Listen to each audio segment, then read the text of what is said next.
If our thoughts could make us sick, is it possible that my thoughts could make me well? Well, if that's the case, then I'm going to have to manage my attention, and I'm going to have to manage my energy, because where I place my attention is where I place my energy. And I'm going to have to inhibit that thought that has conditioned the body to subconsciously be the mind of that emotion.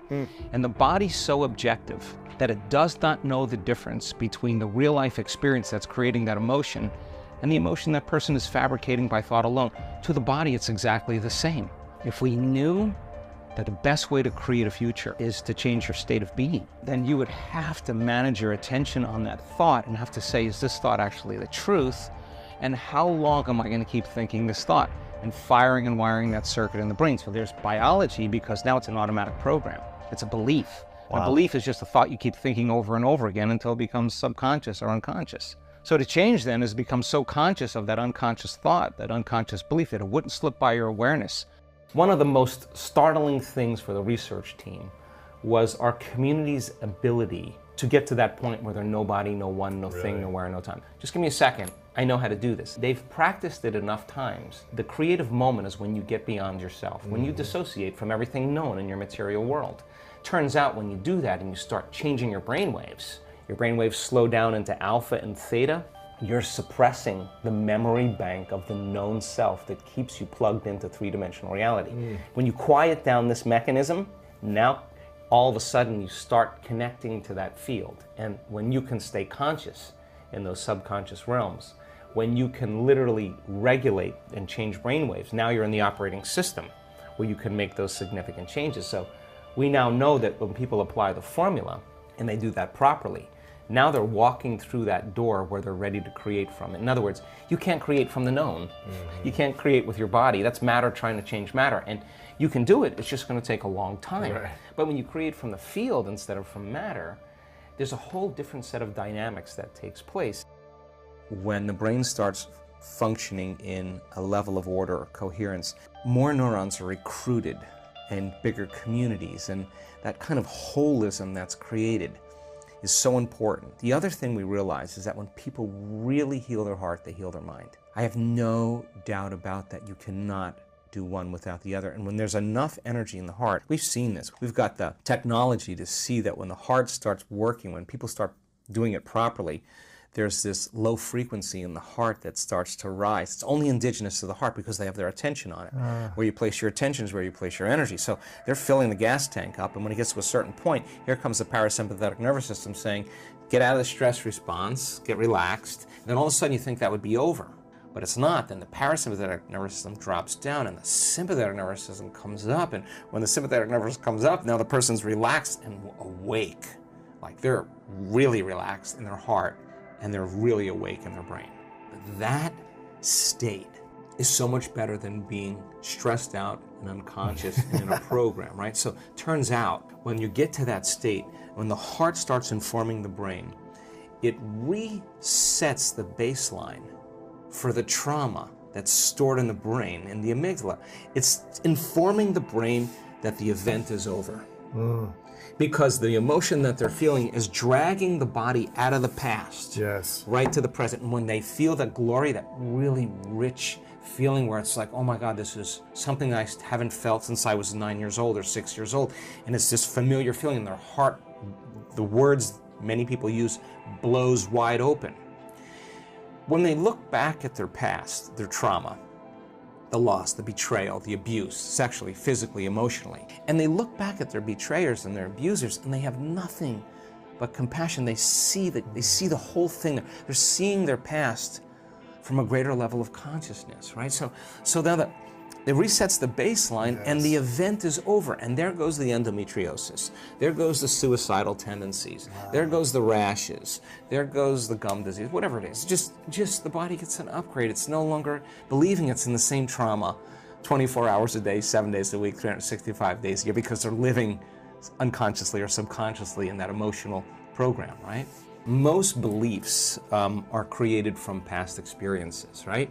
So children, when they're in their early ages, their brainwaves are very slow. Like their brainwaves are in alpha when they're like 7 to 12. They're in theta when they're like 2 to 6 years old, and they're in delta like when they're newborn to 2 years old. And so these brainwave states are states that were really suggestible to information. We surrender to it as if it's the truth without analyzing it, because there's no analytical facilities yet. Right. The analytical mind starts around 12 or so, 7 to 12, and that analytical mind is actually what creates a barrier between the conscious mind and the subconscious mind. So that's really, really important, because if you heard money is the root of all evil, money is bad, only certain people are allowed to make money, you have to work hard to make money, this is how you got to do it, and that becomes the foundation subconsciously. That's like recording an audio file. You just keep recording that audio file, it becomes a subconscious program. A person's personality is literally based on the past, but they don't know that because they're doing it over and over again, and it becomes a subconscious program. So now, if it requires a coherent brain and a coherent heart, then we have to train people how to self-regulate. So we've done thousands and thousands of measurements. We've partnered with the HeartMath Institute to teach people how to create and sustain heart coherence. It just requires getting still, closing your eyes, putting your attention on your heart, changing your breath so that you move into the present moment. And when you slow your breathing down, you slow your brainwaves down. When you slow your brainwaves down, now you're accessing your autonomic nervous system. So then you train a person how to open their heart and feel an elevated emotion, and it takes a little practice. And just like a flower that takes time to bloom, it takes a little bit of time. But if you work in trading the resentment, the frustration, or the impatience for gratitude, appreciation, and thankfulness, and you keep at it, there'll come a moment where that system switches on, and now you're feeling grateful for no reason at all. Now, that's not a bad thing, because gratitude, the emotional signature of gratitude, means something's happening to you, something has happened to you, you're receiving something, or you just received something. So your body then, when you're feeling gratitude, is in the perfect state of receiving. So then that means then you'll accept, believe, and surrender to the thoughts equal to the emotional state of gratitude. If you're living in resentment, you're living in fear, you're living in impatience, you could say, I'm healthy, I'm healthy, I'm healthy, I'm wealthy, I'm wealthy, I'm with all you want, and that thought's going to stop right at the brainstem and never make its way to the body, because the body is not feeling it, or because why? Because you're feeling resentment, and that thought that thought is not consistent with the emotion of resentment. Resentment has a different set of thoughts, right? In other words, once you start opening your heart, it begins to move into coherence. It begins to produce a measurable magnetic field up to 3 meters wide. Now that's frequency, that's energy. And all that energy, that frequency, carries information, carries an intent.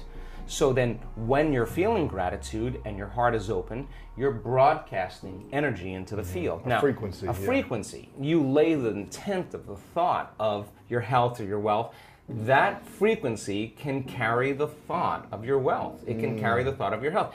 If you're suffering, suffering does not carry, that energy does not carry the thought of your wealth. It carries a different set of thoughts. So then we're teaching people how to self-regulate, because if you're going to believe in that future that you're imagining with all of your heart, it better be open and activated. Right. And you better know how to self-regulate. And you have to know the moment you disconnect from the energy of your future because of some circumstance in your life and you lose that feeling, if you're practicing it on a daily basis with your eyes closed, then the next level is to be able to open your eyes and do it right in the moment and be able to self-regulate and change the frustration from some experience in your life back to the energy of your future. Now, that requires great awareness and great effort. But if you have a community of people that are practicing this on a daily basis and they're connected to their future, because that's where their mind is, they begin to want the future more than the emotions of the past. So we've done enough measurements now, Louis, to know that we can teach people how to do that, and we have evidence that people can sustain it for 45 minutes to an hour. It's a skill now. They know that they know how to do it. So now they have brain coherence and heart coherence. Well, once the heart begins to become orderly and coherent, it acts as an amplifier and it drives energy to the brain. So now the brain is getting more energy once the heart is open, and then you're thinking a different set of thoughts. And those thoughts produce different chemicals for you to feel more of that. And here comes nitric oxide from oxytocin, and then all of a sudden your heart literally starts to swell. It literally begins to open up, and there's more energy going there, and now you're coming from a different level of mind.